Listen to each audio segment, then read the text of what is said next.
Welcome, everyone, to the Firing the Man podcast. On today's episode, we have the privilege to interview Liran Hirschkorn. Liran is a well-known e-commerce industry expert and specializes in PPC. Liran has been selling on Amazon since 2014. Since then, he has successfully launched multiple million-dollar private label brands. As the CEO of Incrementum Digital, he applies his expertise to empower other Amazon sellers. He also enjoys giving back to the Amazon community through his podcast, Ecommerce Mindset, covering everything e-commerce while interviewing some of the best in the industry. We are very excited to have you on the show. Welcome. Thank you so much. Thanks for having me on. Absolutely. So first things first, tell us a little bit about yourself. A little bit about my background. So I live in New York with my wife and daughter. Actually, my family immigrated to the U.S. when I was 6 years old. So I was born in Israel. Grew up on the East Coast in New Jersey. I would say I've been working for myself now for the last 11 years. In 2010, I took my internet marketing skills that I was kind of learning with my background in financial services and actually started an online life insurance agency business. Did that from 2010 till I sold my websites in 2016. In 2014, I saw an ad for a course on e-commerce, took that, and that's how I got into e-commerce and getting into selling on Amazon. I outsourced all my insurance leads to a friend. We were splitting the commissions basically 50-50 while I was building up my Amazon business, and then eventually sold him those sites in 2016 and kind of went all in around 2015 on e-commerce and selling on Amazon. Awesome. So you've been full-time since for 11 years as an entrepreneur? Full-time for 11 years, yeah, as an entrepreneur, and probably 20 years of, side hustles until I got to full-time of, trying a bunch of stuff, learning, failing, trying, since my 20s. Nice. So yeah, so a long process. So one question we like to ask the full-time entrepreneurs is like, what was your biggest fear holding you back from, quitting your, whatever was your full-time day job to going full-time? What was your biggest fear? Yeah, I mean, I think the biggest fear obviously is, I was in corporate America. So, in corporate America, you have a, steady paycheck, benefits, right? All these things that you kind of get very comfortable with. And so the biggest fear was obviously giving all that up and going into unknowns, in terms of how you're going to make money, pay the bills, et cetera. So, I would say the biggest fear is like the fear of the unknown, fear of failure, and not having that sort of reliable, paycheck from a company that you can rely on. To a lot of our listeners, they're probably, so the show is called Firing the Man, right? So yeah. A lot of our audience is still working in corporate America and probably have some of those same fears that you have. I know as you were listing those off, those were all fears that I had prior to firing the man. Any pro tips on overcoming those fears? Yeah, I think what helped me was one, trying to play out things in my head. Okay, well, what if I do fail? What will happen? Right. And like, I kind of just went back to, if I fail, I have a certain skill set. I've been in corporate America. I can always go back to getting a job. Right. And that was like what, sort of comfort level I had in saying, what's the worst case scenario? And one thing I've learned over the years that I didn't know at the time, but, is even following like Jeff Bezos. He talks about how he was working, I think for an investment bank, and quit his job to go start an online bookstore, and people were telling him like, you're crazy, you have this like really good job, I think his a friend or an advisor told him like, look, like, yes, like that's good for somebody else, but you're already like to go start like a bookstore, but you already have like an amazing job, like why go risk that, right? And he talks about this regret minimization framework that he knew when he's 80 years old, looking back, that he would have a lot of regrets if he never went off and kind of did this thing, and I think you need to look at it from that perspective, and know that jobs are going to be there. Hopefully, if you have a skill set, or if you're in corporate America.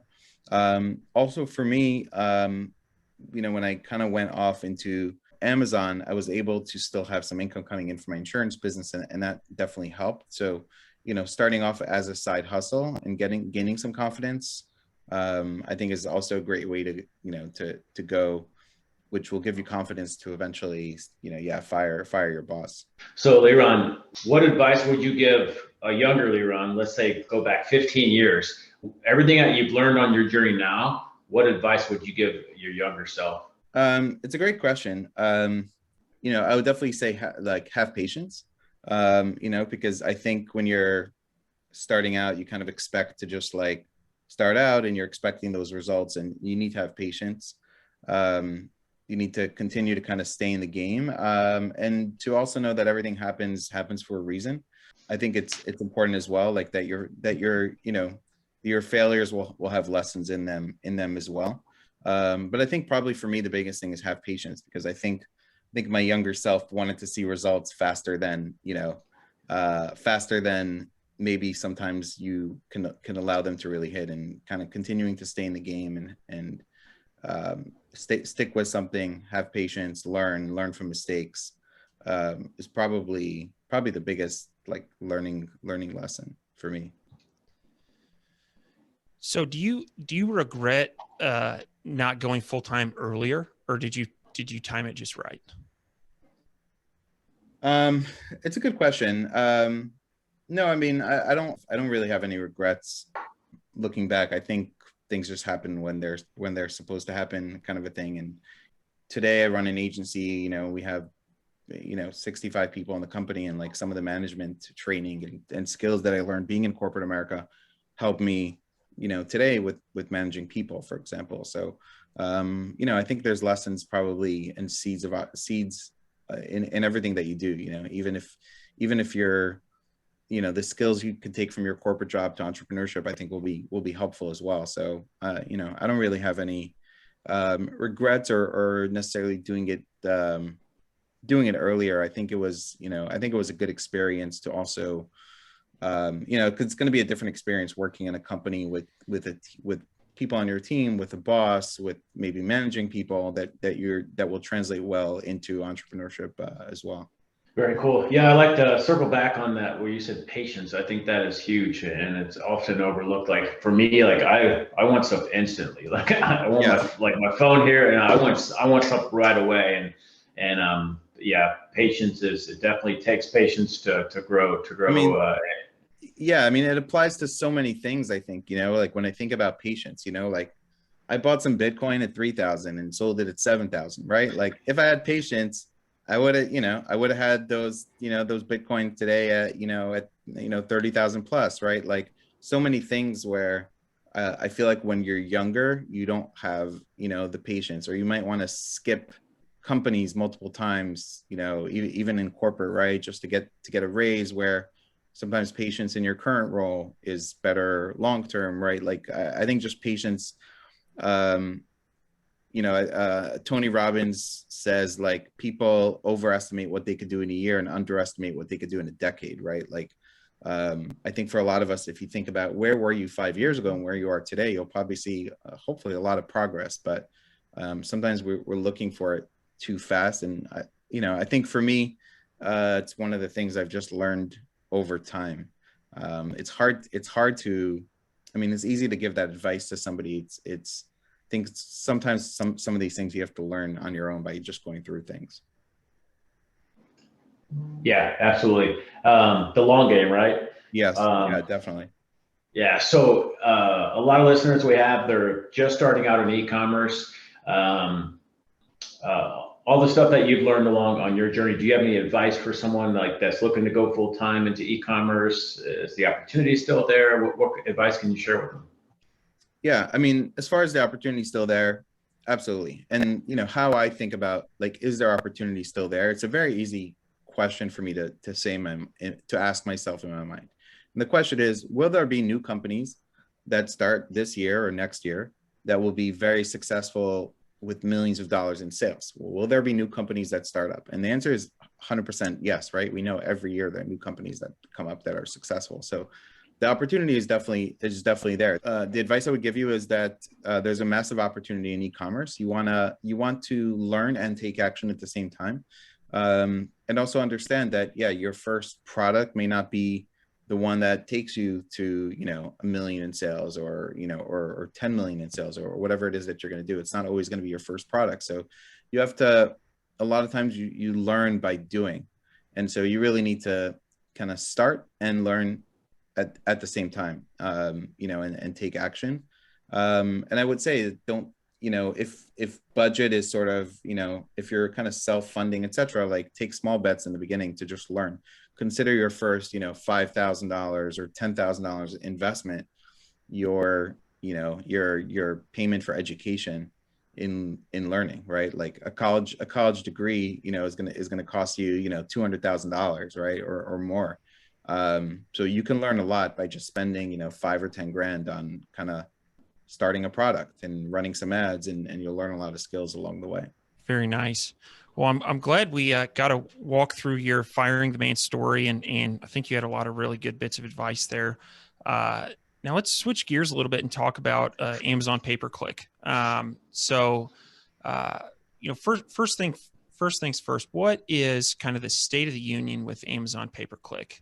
It's evolved a lot since I got started on the platform in 2014. In 2014, you really didn't even necessarily need to run ads in order to be a successful seller. And I would say if we jump to today, you have to run ads today. And the reason is because that page one just has less organic spots than it's had in the past.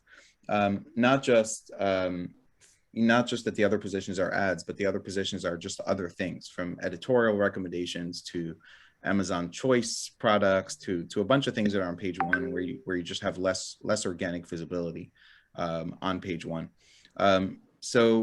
Ads have gotten more competitive. We've seen this year about a 20 to 30% rise in cost per click since January. So ads have gotten more competitive, which means you need to have a better understanding, better optimization, better capabilities in order to be able to compete. The competition has gotten more sophisticated. And so, when I started, again, it was a lot of like smaller private label sellers. And today you have, much more big institutional money in Amazon. So it just means you need to be better. The opportunity is still there to get in front of customers, right? Using the advertising. So it could be a great mechanism when you launch a new product to get a lot of visibility on your product you would not be able to get otherwise. So, I feel like sellers have a, love-hate relationship with the advertising, right? On the one hand, it allows you to reach a lot of people. On the other hand, obviously it cuts into your margin, and it's gotten kind of more competitive. So you need to understand how to navigate this and how to, I would say, really take advantage of new ads when they come out, new ad inventory, because that will allow you to get a lower cost per click when other people have not yet implemented that new ad. We saw that when video ads came out, maybe a year and a half ago or so, and how good the cost per click was when that originally launched, because not everybody was sort of on it initially. So, jumping on new ad types is important. So I want to dig a little bit deeper on the increase in cost per click in the competitiveness. And I think the easiest way to do this would be to use an example. So say we have a product that we're selling for $10 and our fully loaded costs. So, our unit cost plus shipping plus tags, packaging, everything is $4. Excuse me, $6. All right. So we've got a 40% profit margin on this. It seems like your break-even A costs or the A cost of a lot of keywords tend to be at 40%, equal to your profit margin. And so, as cost per click continues to rise, there's a couple things you could do. You could renegotiate with your supplier and try to get that $6 unit price lower, or fully loaded cost rather. You could increase your sales price. You could be more picky about which keywords you're selecting, but how are smart sellers dealing with this increase in cost per click? Yeah, it's a great question. And then, if you look at this year too, everyone's shipping costs have gone up tremendously as well, right? Like freight costs are up like 5x or so, what they typically are. So it's, presenting a lot of challenges. I think to some extent, smart sellers in some ways are absorbing, some of these costs. I think eventually, prices will need to, raising your price and prices will need to go up on Amazon if this kind of sticks and continues longer term. So raising price to, just improve your margin is an option. But I think you just have to get better at optimizing and moving funds to your best performing campaigns and try to minimize it, sort of as much as you can. But we've seen, our average client in January had a 20% ACoS and in May had 30% ACoS. So, people have had a, higher cost of customer acquisition, essentially this year. The path is really to make sure you're targeting, long tail keywords, that you're able to fully maximize. Long tail keywords are generally going to have a lower competition, lower cost per click, that you're using video ads, that you're using sponsored display, that you're maximizing, all the opportunities to try to minimize the effects of this. I'm sure it's affecting some sellers more than others. And, the goal here would be to kind of try to minimize the effects of it. But to some extent, sellers, I think at some point will need to raise prices if more inventory doesn't come out, that kind of lowers, drops the cost per click.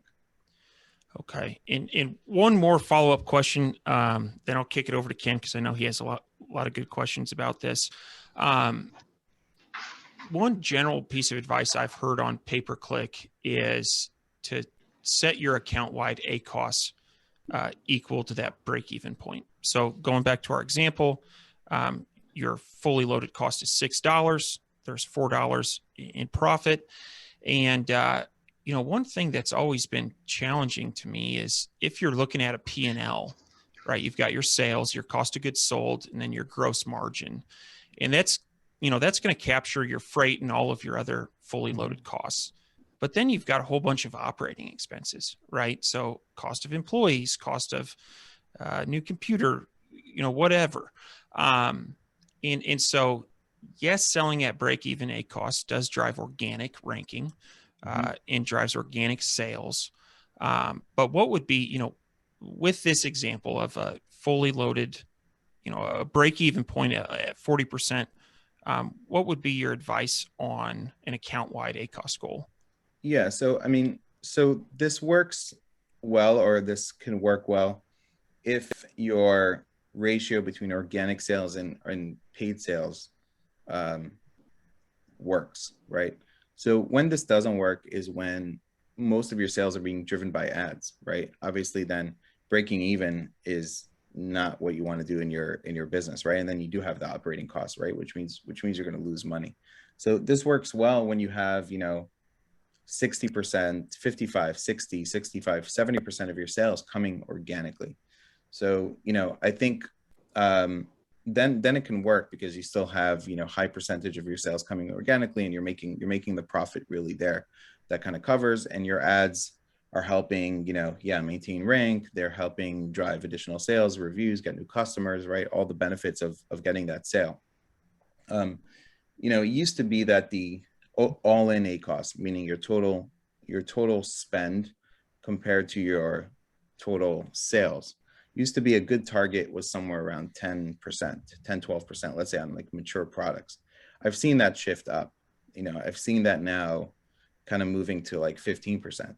And if you're in consumable products, shifting to 17, 18%. So that seems to be sort of the new normal in this day and age, where I think you can still make margins work. But the problem you'll have is if, ads are generating 60% of your sales, 70% of your sales. So that means you need to work on other things other than your ad business.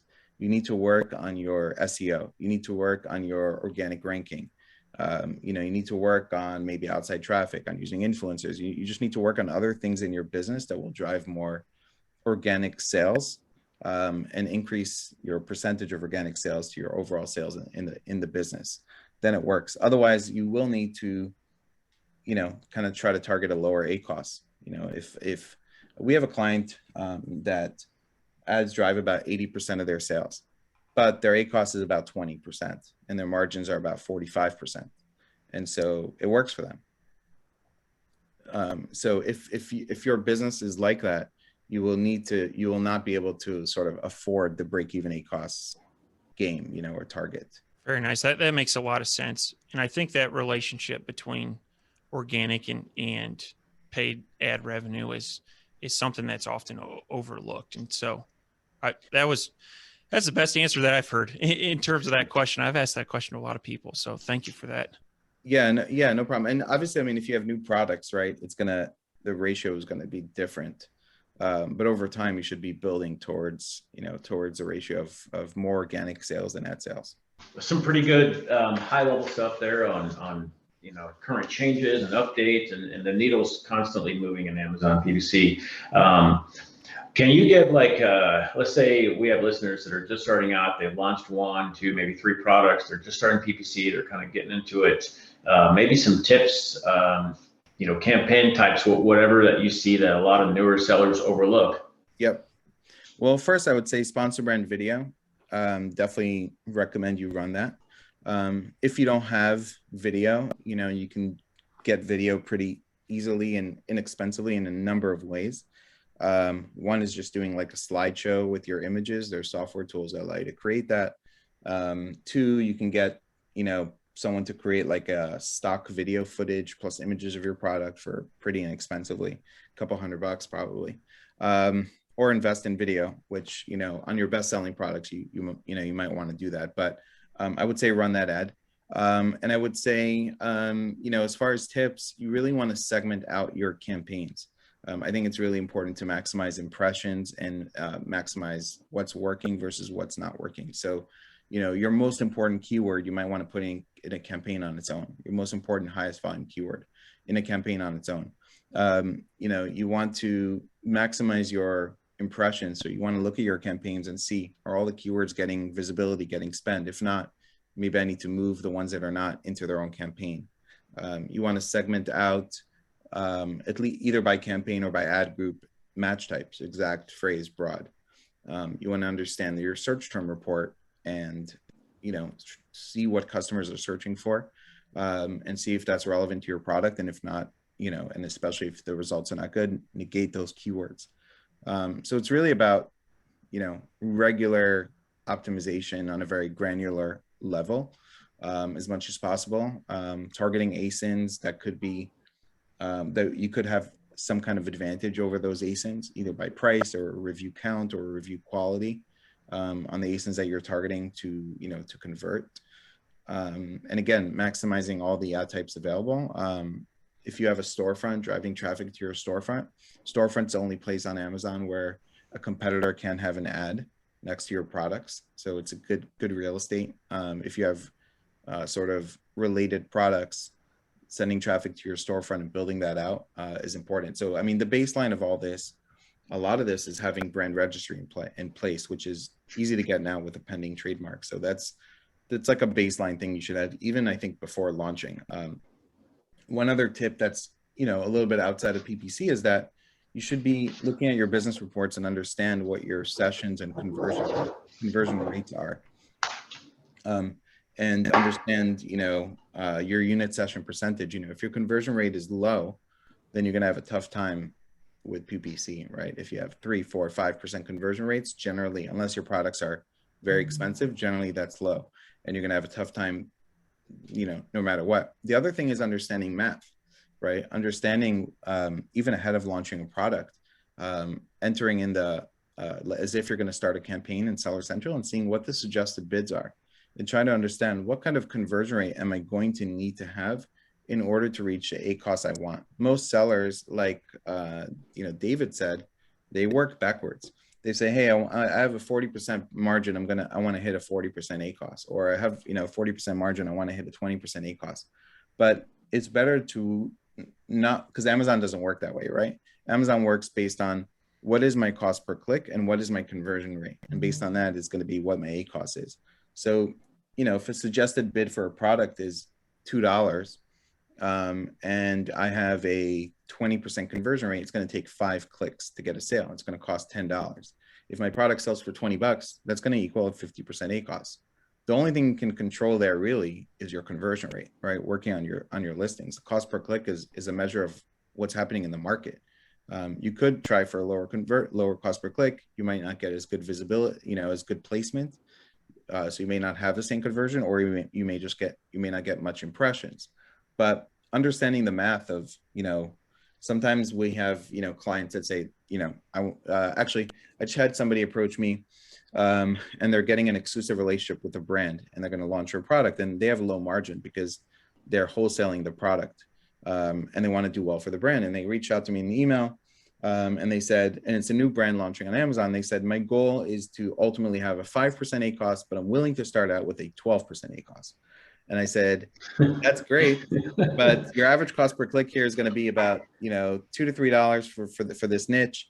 And if you're converting 1 out of 10 at this price point, expect to have a 60 to 70% ACOS.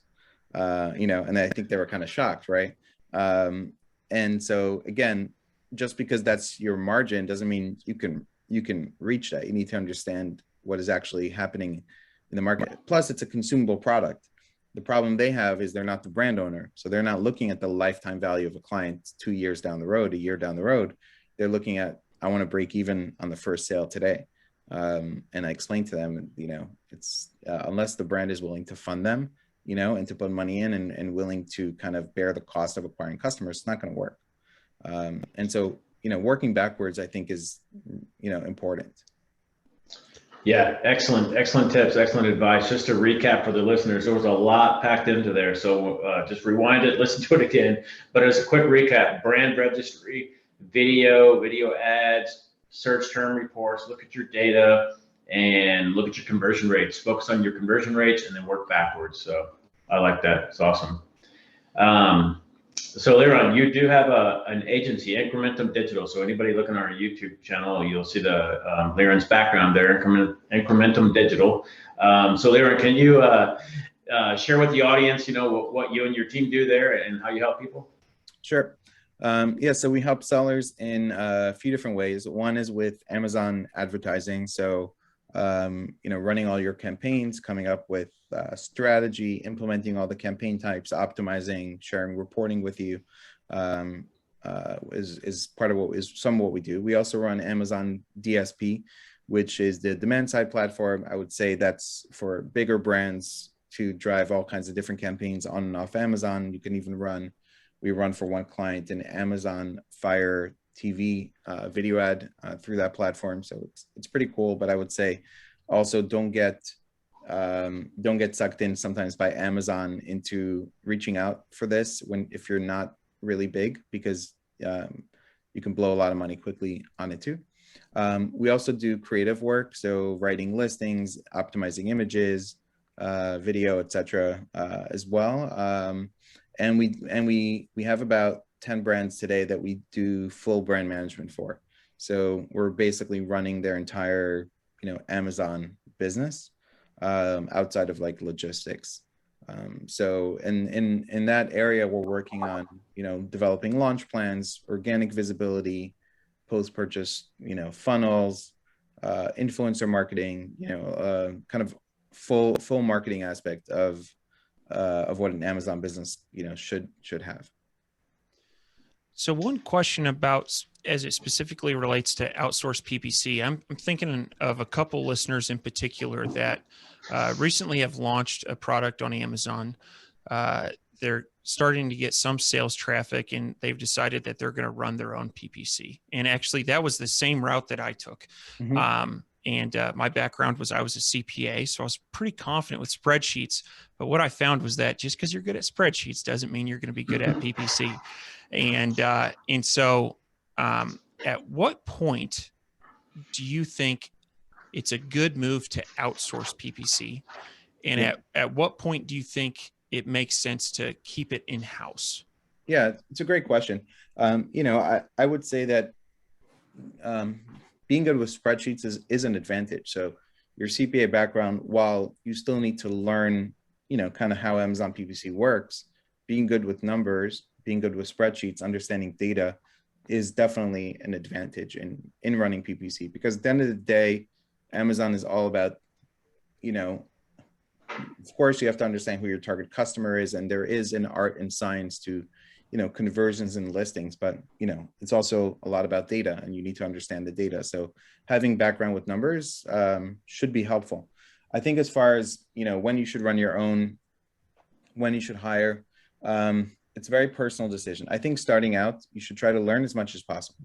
The reason is, even if you're going to go outsource it, you want to know what the person is doing. You want to know how to look at things and manage the person that you hired, and know, are they putting the minimum effort? Are they putting full effort? Could they be doing more? If you don't know all the ad types out there, if you don't understand, cost per click and conversion and some of these things, you're sort of at a disadvantage, even if you outsource. So I would say starting out, it's worth learning and experimenting yourself. Also, I would say that,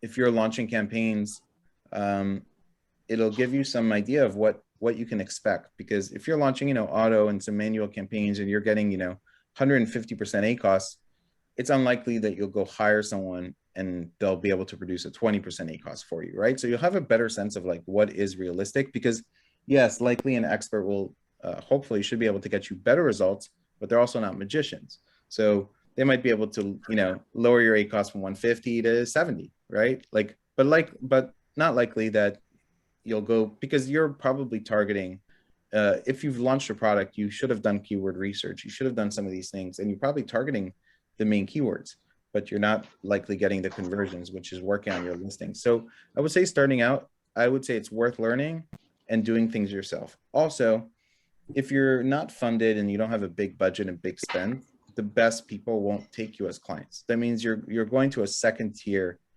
third tier, maybe managers, right? Meaning somebody you might find on Upwork, or, some of these services where, again, they may be good, they may not be good. Some of it will be hit or miss in terms of finding somebody that's good. The best agencies, are going to have minimum fees that maybe don't make sense for somebody who's spending $1,000 a month on PPC, right? You're going to spend at least $1,000 with the agency. You're going to spend exactly what you're spending. Kind of doesn't make sense. So I would say in the beginning, it's worthwhile to learn and do it. The question of when to outsource, I think is on two fronts. Number one, do you like doing it? If you like doing it and enjoy and are good at it, you should keep it. Or hire someone and train them, or hire somebody in-house. If you realize that your time could be better spent doing other things, like developing products, working on other areas of the business, and this is sort of like you're not able to dedicate the time to this, and it's being neglected, that's a good signal that you should be hiring someone. So I had a conversation with someone today, and they just don't have the time. They have some best-selling products on Amazon, but they're in the ads like once every 2 weeks. They don't really have time to dedicate to running it. They have a good business, their ACoS has gone up, and they realize, probably need to dedicate more time to this. That's a good signal of okay, I should probably either outsource this or hire somebody in-house. Again, hiring somebody in-house might make sense if you have a tremendously high ad spend. So let's say you're spending, 200,000, 300,000, 400,000 a month. It could actually be cheaper for you to hire a full-time person in-house than hiring an agency. You just have to make sure you're hiring somebody that knows what they're doing. The benefit of working with an agency is, if you're working with a good agency, part of the advantage of my team is that they're consistently, among the 30 ad managers we have on my team, they're consistently sharing best practices among them, right? And consistently learning from each other. And if you have one of the things I find people who want to switch to working for us than for a brand is they're not getting that level. They're the expert at the brand, right? They're the PPC expert. They're not getting that level of knowledge and learning and sharing best practices from other people. And that's hopefully, in a good agency, what you should be getting. You have to vet that, as well. But I would recommend generally people starting out, do as much things in your business by yourself, right? It's not just throwing money at stuff is not necessarily the best solution, even if you have it, because you want to understand the business, and you want to, starting out, if you don't have a business that's profitable necessarily, you want to spend money on the most important things, which are going to be inventory and actually the ad budget, right, at Amazon, and developing great product and a photographer and video and some of these things that you can't do on your own, and really learn. I would recommend learning PPC. So we're coming up on time. I wanted to make sure, David, do you have any other questions? I don't. Let's get into the fire round. Yeah. Liran, are you ready for the fire round? I'm ready. Let's go. All right. What is your favorite book? I guess I would have to say Think and Grow Rich. Probably a common answer, but I think reading that first, I think around 2007 or 8, really opened up my eyes to the concept of developing a vision for what you want, writing things down. It's almost like miracles that the things that you write down, and when you write down your goals and you look back at it 3, 4, 5 years later, it's like so many of the things you write down actually happen. Kind of shifting to that mindset, was definitely a change for me. Excellent book. What are your hobbies? So I like to travel. Definitely like to travel, spend time outdoors, spend time with my family. Lately it seems like sitting in front of my laptop has been my hobby, but spending time with family, traveling, all those are things I enjoy doing. Nice. What is one thing that you do not miss about working for the man? Yeah, so I would say like the bureaucracy, or like knowing that decisions that were being made were to please certain like things in the business, but they didn't even make sense, So when I was a bank manager, we had these like goals of, getting certain checking accounts a week.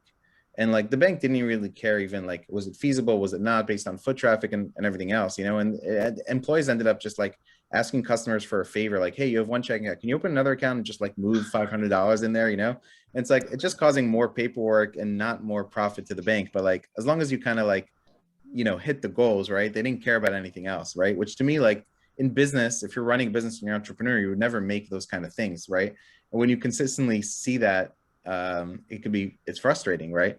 And so like, yeah, like doing stupid things for no reason, right? Just to satisfy kind of like your boss.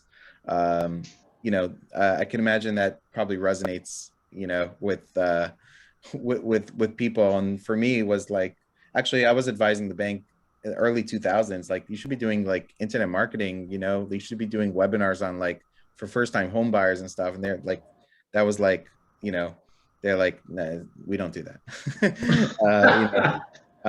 So that was HSBC at the time. Nice. Yeah, no, that's a common answer. I definitely agree. Okay, so last one. What do you think sets apart successful e-commerce entrepreneurs from those who give up, fail, or never get started? Yeah, so I think the answer is in the question, right? Those that never give up, and those that start are the ones that ultimately end up having success. I follow Jesse Itzler, who is one of the owners of the Atlanta Hawks. He's married to Sarah Blakely, who's the founder of Spanx.